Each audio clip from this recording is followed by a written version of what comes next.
एक बार फिर दिल्ली सरकार और दिल्ली के सुपर बॉस अनिल बैजल के बीच टकराव जो है वो बढ़ता जा रहा है। जी हां, इस बार वजह है दिल्ली में बढ़ती कोरोना की रफ्तार और उस पर लिए गए फैसले।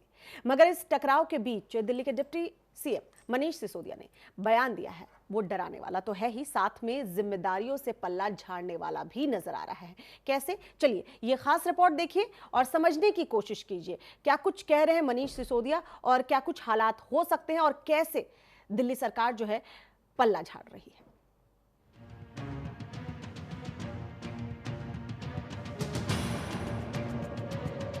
तो क्या एक बार फिर से दिल्ली सरकार और दिल्ली के सुपर बॉस अनिल बैजल के बीच टकराव और बड़ा होता जा रहा है, या फिर दिल्ली को चलाने वाले जिम्मेदार राजनीतिक चतुराई दिखा रहे हैं? ये सवाल इसलिए भी क्योंकि दिल्ली के अस्पतालों पर लिए गए दिल्ली सरकार के फैसलों को उपराज्यपाल अनिल बैजल ने पलटा, तो दिल्ली के उप मुख्यमंत्री मनीष सिसोदिया ने कोरोना पर जो बात कही वो दिल्ली वासियों को डराने वाली है।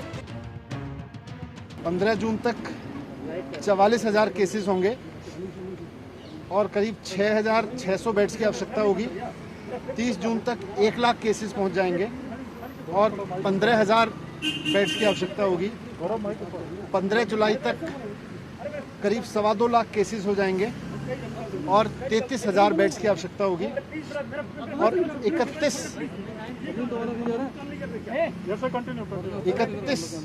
31 जुलाई तक करीब 5.5 लाख केस पहुंच जाएंगे दिल्ली में और उसके लिए करीब 80,000 बेड्स की आवश्यकता होगी।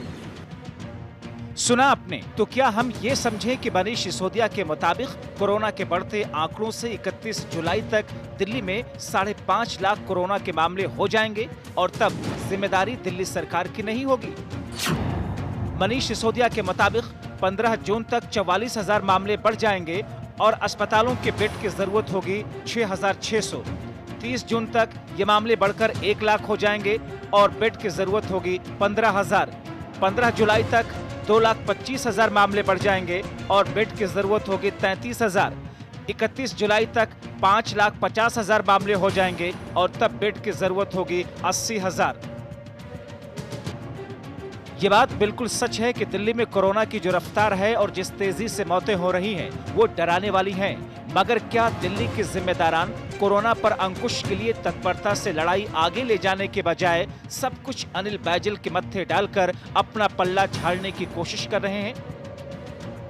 आगे आने वाले समय में जब 15,000 बेड्स की आवश्यकता होगी, 33,000 बेड्स की आवश्यकता होगी, 80,000 बेड्स की आवश्यकता होगी जुलाई के एंड तक, तो इनको दिल्ली के जो आज लोग दिल्ली में रह रहे हैं उनके लिए ही मैनेज करके रिजर्व रखा जाए, उनके लिए ही सीमित रखा जाए।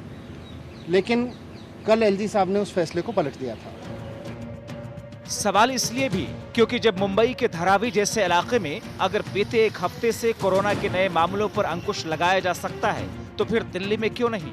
तो क्या ये मान लिया जाए कि कोरोना की रफ्तार पर दिल्ली सरकार अंकुश लगाने के लिए जो लड़ाई लड़ रही है वो सही दिशा में नहीं जा रही और बस टोपी ट्रांसफर का खेल चल रहा है? जबकि 9 जून सुबह के आंकड़ों के मुताबिक दिल्ली में कुल मामलों की संख्या 29,943 हुई और मौतों का आंकड़ा बढ़कर 874 तक पहुंच गया।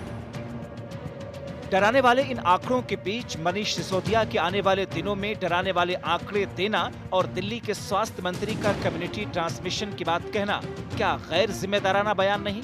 क्या अपने फैसले पर उपराज्यपाल द्वारा अंकुश लगाए जाने के बाद दिल्ली सरकार अब अपने सर से पल्ला झाड़ने की कोशिश नहीं कर रही? Bureau report, R9 TV, Uttar Pradesh, Uttarakhand.